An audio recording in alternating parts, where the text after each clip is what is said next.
Hello everyone, इस video में हम देखने वाले हैं सिनर्जिक इफेक्ट। इसी को हम बोलते हैं bonding in metal carbonyls. Let's start. See, पहले मैं इफेक्ट का नाम लिख लेती हूँ यहाँ पे, सिनर्जिक इफेक्ट, और इसी को हम लिख सकते हैं bonding in metal carbonyls. Bonding in metal carbonyls.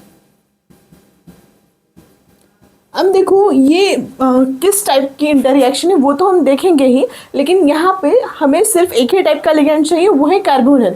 ठीक है, लाइक दिस FeCO5। और भी इसमें बहुत सारे एग्जांपल्स हैं। अब देखो यहाँ पे होता क्या है, मतलब give and take type of रहता है। मतलब क्या है कि जो आपका लिगैंड है वो इलेक्ट्रॉन देता है मेटल को और वहाँ पे सिग्मा बॉन्ड बनाता है, मतलब वो सिग्मा डोनर है कार्बोनिल। और कार्बोनिल मतलब कार्बन मोनोऑक्साइड है, C≡O। तो यहाँ पे पाई स्टार ऑर्बिटल है, तो मेटल उसके जो इलेक्ट्रॉन्स है डी ऑर्बिटल में वो देता है किसको, लिगैंड को, और वहाँ पे पाई बैक बॉन्डिंग होती है। तो वहाँ पे लिगैंड इलेक्ट्रॉन ले भी रहा है, मतलब इलेक्ट्रॉन दे रहा है मेटल को, और at the same time electron accept भी कर रहा है पाई स्टार ऑर्बिटल में। ठीक है, तो यहाँ पे दोनों ही क्या बन रहे हैं, स्ट्रॉन्ग बन रहे हैं। तो यहाँ पे मैं एग्जांपल बताती हूँ। फॉर एग्जांपल ये आपका मेटल है, ये इसके ऑर्बिटल्स हैं। हाँ, अब यहाँ पे कार्बोनिल है C≡O। अब यहाँ पे ये क्या करता है, ये 2 इलेक्ट्रॉन देता है मेटल को, ये फॉर्म हुआ सिग्मा बॉन्ड। अब आगे क्या होता है, ये जो आपका मेटल है ये क्या करता है, इलेक्ट्रॉन को देता है पाई स्टार ऑर्बिटल में, और ये बॉन्ड ओपन होता है। तो अब ये कुछ ऐसे दिखेगा, ये आपका मेटल, यहाँ पे C≡O, और यहाँ पे ये मेटल के ऑर्बिटल्स इस तरीके से, और यहाँ पे डबल बॉन्ड बनेगा। अब यहाँ पे हुआ क्या है, पहले मेटल और कार्बोनिल के बीच में सिंगल बॉन्ड था, अब यहाँ पे क्या हुआ है, डबल बॉन्ड बना है। मतलब मेटल एंड कार्बन के बीच का जो बॉन्ड है वो स्ट्रॉन्ग हो रहा है। मतलब क्या हो रहा है, ये जो बॉन्ड है उसकी जो स्ट्रेंथ है वो बढ़ रही है। ठीक है, अब दूसरी बात, यहाँ पे कार्बोनिल में 3 बॉन्ड थे, अब यहाँ पे कितने बॉन्ड्स हैं, 2 बॉन्ड्स हैं। अब यहाँ पे पहले हमने देखा इनकी स्ट्रेंथ क्या हो रही है, इंक्रीज हो रही है मेटल कार्बन बॉन्ड की, और CO बॉन्ड की स्ट्रेंथ क्या कर रही है, डिक्रीज कर रही है। अब फ्रीक्वेंसी की बात करते हैं। देखो जैसे हमें पता है कि बॉन्ड स्ट्रेंथ क्या कर रही है, पहले बॉन्ड स्ट्रेंथ लिख लेते हैं। Bond strength metal carbon bond की इंक्रीज कर रही है, एंड C और ऑक्सीजन के बीच की बॉन्ड स्ट्रेंथ क्या कर रही है, डिक्रीज कर रही है।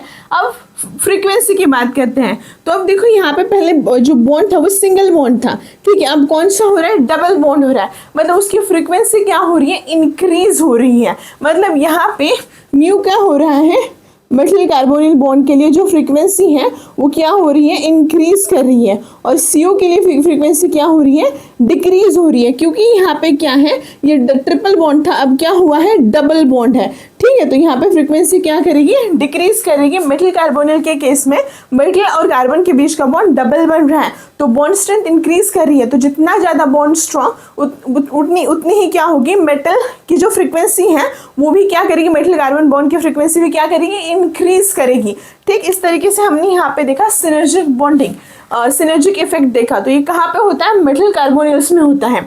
अब यहाँ पे मैं कुछ एग्जांपल्स बताती हूँ। फॉर एग्जांपल कैसे देखना है कि यहाँ पे मेटल कार्बन का जो बॉन्ड है वो स्ट्रॉन्ग बन रहा है। देखो अगर आपके पास मेटल है जिसके ऊपर 2 नेगेटिव चार्ज है, मेटल उसके पास न्यूट्रल है, और मेटल उसके ऊपर 2+ चार्ज है, इसका मतलब क्या है, ये 2 नेगेटिव है, और यहाँ पे मैंने लिखा COX टाइम्स, यहाँ पे COX टाइम्स, और यहाँ पे भी COX टाइम्स। अब इन तीनों कॉम्प्लेक्स में मेटल कार्बन का बॉन्ड स्ट्रॉन्ग कहाँ पे बनेगा, या फिर जो बॉन्ड की स्ट्रेंथ है मेटल कार्बन की, मेटल और कार्बन के बीच के बॉन्ड की, वो कहाँ पे ज़्यादा होगी। अब देखो ये बैक बॉन्डिंग होती कब है, जब मेटल के पास इलेक्ट्रॉन ज्यादा होते हैं। तो यहाँ पे 2- से चार्ज ज्यादा है, तो बैक बॉन्डिंग भी क्या होगी, बैक बॉन्डिंग भी क्या करेगी, इंक्रीज करेगी। बैक बॉन्डिंग इंक्रीज करेगी मतलब मेटल कार्बन बॉन्ड स्ट्रेंथ क्या करेगी, इंक्रीज करेगी, बॉन्ड स्ट्रेंथ इंक्रीजेस। तो यहाँ पे अगर ऑर्डर बताने के लिए पूछा जाएगा तो ये A है, ये B है और ये C है। तो A पहले आएगा, उसके बाद आएगा B और लास्ट में आएगा C, क्योंकि यहाँ पे 2+ है, मतलब 2 इलेक्ट्रॉन कम है।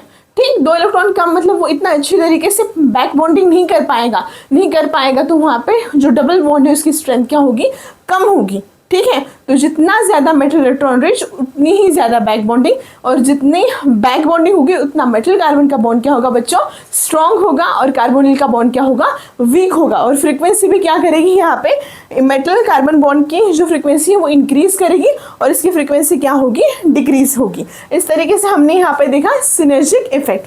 Thank you.